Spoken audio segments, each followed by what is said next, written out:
Hello viewers, আসসালামু আলাইকুম। আপনারা দেখতে পাচ্ছেন আমার ছাদ বাগান। তো আমার ছাদ বাগানে কিছু শাক লাগিয়েছি। এগুলো হচ্ছে পুঁইশাক পুঁইশাক গাছ। তো বেশ ভালোই পুঁইশাক হয়েছে। তো এটা একটা পেয়ারা গাছের নিচে দিয়েছি। খুব সুন্দর, একদম তরতাজা ফ্রেশ নিজ হাতে লাগানো সবজি।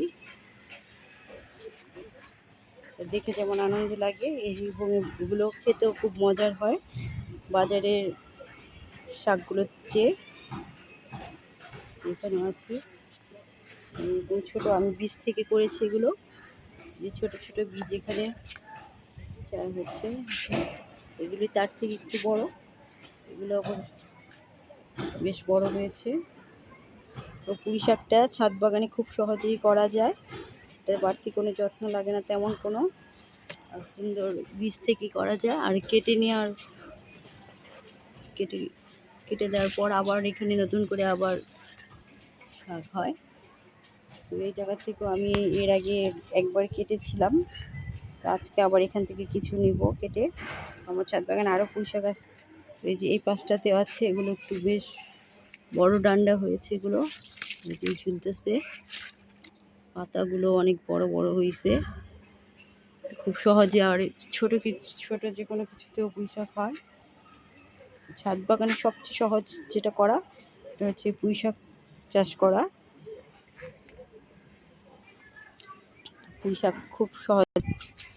আর পুঁইশাকগুলো কেটে নেওয়ার পরে আবার এই জায়গাতে একবার বুনলেই হয়। এই যে ডোগা অনেক নিচে চলে গেছে, ডোগাগুলো অনেক বড় হয়েছে। এই যে পুরোটাতেই, এটা হচ্ছে লাল লাল পুঁইশাক। আপনাদের দেখাচ্ছি কত বড় ডোগা হয়েছে এটা। এটা ডোগাটা অনেক বড়, এর আগেও আমি এখান থেকে কেটেছি। আজকেও কিছু কাটবো।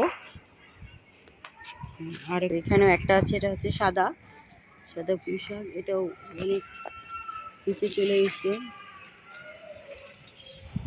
একদম ফ্রেশ তরতাজা। তো আমি এখন এখানে কিছু পারবো। তো ছাদ বাগানে নিজের হাতের লাগানো, নিজের কাছে ফ্রেশ সবজি পেড়ে খাওয়ার মজাটাই আলাদা। তো আপনারা যারা ছাদ বাগান করতে চান, আপনারা চাইলে আপনাদের ছাদ বাগানে এরকম পুঁইশাক গাছটা লাগাতে পারেন। তো এটার জন্য তেমন কোনো জায়গারও প্রয়োজন হয় না, ছোটো যে কোনো কিছুতেই হয়ে যায়। যে দেখতে পাচ্ছেন কত বড় বড় হয়েছে আর ফ্রেশ, একদম তরতাজা।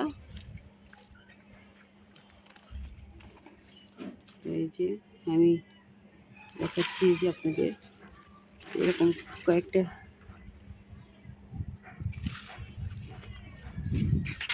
আর আছে এখানটাতে। আমি এভাবে কেটে নিয়ে যাই, নেওয়ার পর এখান থেকে আবার নতুন করে আবার হয়। কতগুলো হয়ে গেছে, কতগুলো পুঁইশাকের ডগা আমি কেটে নিয়েছি। তো এখান থেকেও কিছু শাক আমি কেটে নিব, চাইলে এভাবে পাতাও নিতে পারি। তো আপনারা যারা নতুন ছাদ বাগান করছেন বা